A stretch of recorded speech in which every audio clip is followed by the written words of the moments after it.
Right, here it is. I'm going to put my cards firmly on the table. You know, I did an extended breakdown earlier on this week.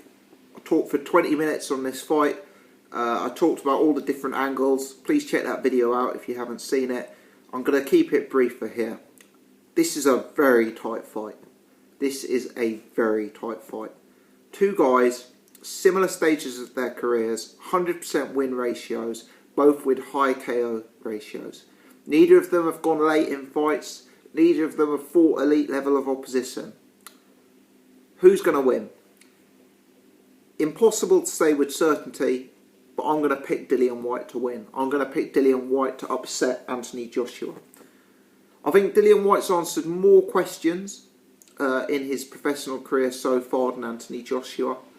And I have concerns from Anthony Joshua's amateur days that haven't dissipated yet. You know, Joshua's looked like a superb professional in the pros. Maybe he has progressed. Maybe he has progressed to a level far beyond Dillian Whyte. But let's face it, he hasn't even had to defensively deal with the question of someone throwing a real punch back at him, let alone somebody hitting him on the jaw and catching him on the chin. I think Dillian Whyte's style could be wrong for Joshua. You know, people say Dillian Whyte is just Derek Chisora Mark II. But I think a peak Derek Chisora could be wrong for Joshua.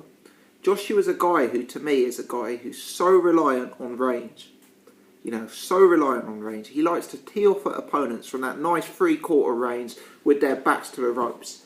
Dillian Whyte needs to get out. He needs to push Joshua back. He needs to put on his head on his chest. Don't give Joshua room. Don't give him the space to operate that beautiful long 1-2 he has. If Dillian Whyte does that, if he puts him on his back foot, if he starts throwing punches to the body, you know, if this descends into a war, it's the toss of a coin. You know, it really is the toss of a coin. And I'm just not convinced about Anthony Joshua. And when I look back at those amateur footage, I'm not sure this is a guy who's calm under fire. I'm not sure this is a guy who instinctively responds when big punches are coming his way. I'm not sure he's defensively astute. You know, we know Dillian Whyte dropped him in the amateurs. We know there's rumours David Price supposedly knocked him out in sparring. Dillian Whyte is a very, very big puncher, right? A very big puncher. And if he can catch Anthony Joshua square, and if this descends into a scrap, Dillian Whyte can take away the reins, and that is so key, taking away the reins, then I think Dillian Whyte wins this fight. The key piece of form here is David Price versus Erkan Tepe. You know, that is the key sort of template, if you like, of how Dillian Whyte should adopt his approach to this fight. Dillian Whyte needs to be Erkan Tepe against David Price. He needs to stifle his opponent. He needs to smother him. He needs to not allow him to work off the jab. He needs to not allow him to keep this fight at distance. He needs to drag him into deep water and test him. You know, that night David Price couldn't answer the test. Nothing in Anthony Joshua's professional career confirms that he'll be able to answer the test. I think Joshua does have an advantage as a technical boxer. He's clearly got the greater amateur pedigree. I believe he's got the greater jab and the better outside game. But I don't think Dillian Whyte, with Jonathan Banks in his corner, is going to play to that game of Joshua's. I think he's going to take Joshua out of his A game. And similar to what Tyson Fury did to Vladimir Klitschko, you know, if you drag a guy deep and negate his A game, it's a real test to see what plan B that fighter has.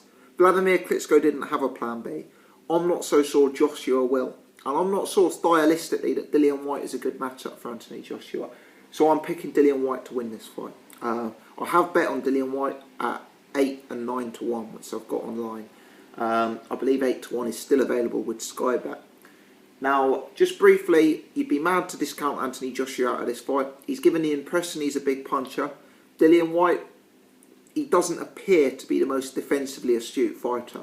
This is a tight matchup, and I really don't rule Anthony Joshua out.